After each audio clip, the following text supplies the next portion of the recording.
ஏன்னா நம்மகிட்ட ரெண்டு விஷயம் தான் எப்பவுமே இருக்கும், அப் அண்ட் டவுன். நீங்க சென்டர் மட்டும் நீங்க வரவே முடியாது. அதுதான் நடுநிலை, அதுதான் நடு பாயிண்ட், அதுதான் மையப்புள்ளி. அந்த மையப்புள்ளி தான் பிரசன்ட் லைஃப். அப்ப அந்த பிரசன்ட் லைஃப்ல நம்ம இருக்கிறதுக்கு என்னன்னா, நேற்று செஞ்சதை இன்னைக்கு செஞ்சா கூட மாறுதல் இல்லாம இருக்க வாய்ப்பே இல்லை. ஆனா அந்த மாறுதல் நோட் பண்ணீங்களா யாராவது? இல்லை. அப்ப நீ மாறுதலை நோட் பண்ணா நீ நேத்து பெற்ற அறிவுக்கும் இன்னைக்கு பெற்ற அறிவுக்கும் வித்தியாசம் இருக்கும். நேத்து பார்த்ததுக்கு இன்னைக்கு பாக்குறது வித்தியாசம் இருக்கும். நேத்து கேட்ட வார்த்தைக்கு இன்னைக்கு கேட்கக்கூடிய வார்த்தை வித்தியாசம். நேத்து போன இடத்துக்கும் இன்னைக்கு போன இடத்துக்கும் வித்தியாசம். இப்ப சொல்றோம், நேத்து நான் ஒரு இடத்துக்கு போறேன், இன்னைக்கு ஒரு இடத்துக்கு போறேன். எப்படி சேர்த்து ஒரு வரணும்? நேத்து வேற இடத்துக்கு போன, இன்னைக்கு வேற இடத்துக்கு தான் நீ போற. அப்ப அங்க போகும்போது நேத்து இருந்த அவர்னஸ் இன்னைக்கு இருக்கிற அவர்னஸ் வித்தியாசப்படுத்தினாரா அந்த இடத்துல என்ன இருக்குது, ஏது இருக்குது, என்ன கேஸ் சொல்றாங்க, எப்படி ஒர்க் பண்றோம், அதை பத்தி தெரிஞ்சுக்க புரிஞ்சு ஒரு அனலைஸ் பண்ண முடியும். நீங்க அதை பண்ணல. நேத்து ஒரு இடத்துக்கு போனேன், இன்னைக்கு ஒரு இடத்துக்கு போறேன். ஆட்டோமேட்டிக்கா வந்துச்சா? அதே மாதிரிதான் இதுவும் இருக்கும். பாஸ்ட் வந்துச்சு, உள்ள வந்துச்சு. பாஸ்ட் உள்ள வந்துச்சு. ஒப்பீடே பண்ணக்கூடாது. நீ ஒப்பீடு பண்ணதான் பார்ப்போம். அது பண்ணும் போதே உன் பிரசன்ட் போயிடுச்சு. நீ அதை போய் சிந்திக்க கூடாது, அது முடிஞ்சு போச்சு. இப்ப நான் போறேன், இது புதுசு, இந்த இடத்துக்குள்ள என்ன இருக்கும், எப்படி இருக்கும், எப்படி, அதை பத்தியே நீ சிந்திச்சுனே போனா நீ ஆட்டோமேட்டிக்கா அங்க இருக்கிற ஒரு விஷயத்த துல்லியமா அணுகலாம். ஒரு ஃப்ரெஷ் மைண்டா.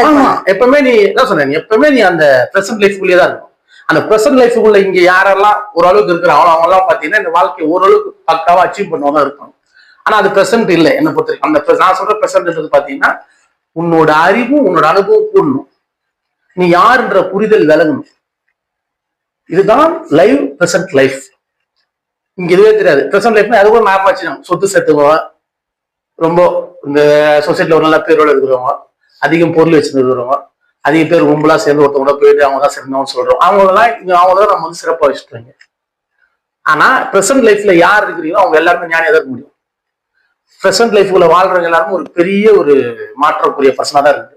ஏன்னா பிரசன்ட் லைஃப்ன்றது ஒரு பெரிய அது ஒரு ஞானம் அர்த்தம். பிரசன்ட் லைஃப்ல நான் இருக்கிறேன் அப்படின்னா நீங்க ஆமா பிரசன்ட் லைஃப்ல யாரு இருக்கோ அவங்க எல்லாம் ஞானி தான் இருக்க முடியும். மத்த யாரும் பிரசன்ட் லைஃப்ல வாழவே முடியாது. அதுதான் அக்கணும் நொடி அந்த நாள்ல வாழ்றதுன்னு அர்த்தம். அப்படி யாருனால வாழ முடியும்னா ஞானினால தான், அந்த பக்குவம் பெற்றனால தான் வாழ முடியும். அப்ப இவங்க எல்லாம் வாழ்றது வந்து பிரசன்ட் லைஃப்னா கிடையாது, பாஸ்ட் மட்டும்தான். பாஸ்ட் தான் இருக்க முடியும். அதை தாண்டி போனா ஃபியூச்சரை பத்தி சிந்திக்க முடியும். ஆனா பிரசன்ட் லைஃபுக்குள்ள இவங்க இருக்கிறாங்க, தூங்குவாங்க, ஏந்துப்பாங்க, போவாங்க, நாள் போயின்னு இருக்கும். எந்த அறிவோ எந்த ஒரு பெரிய சிந்தனையும் அவங்களுக்குள்ள வரவே வராது. அப்படி வந்தது ஒரு சிலர்கிட்ட மட்டும் அந்த செல்வத்தை சார்ந்து ஒரு சில சின்ன அறிவு சார்ந்து மட்டும்தான் அவங்க தாண்டி போக முடியும். மற்ற யாருமே அதை பக்காவா அந்த பாஸ்ட் இந்த ஃபியூச்சருக்குள்ள வாழ முடியாது.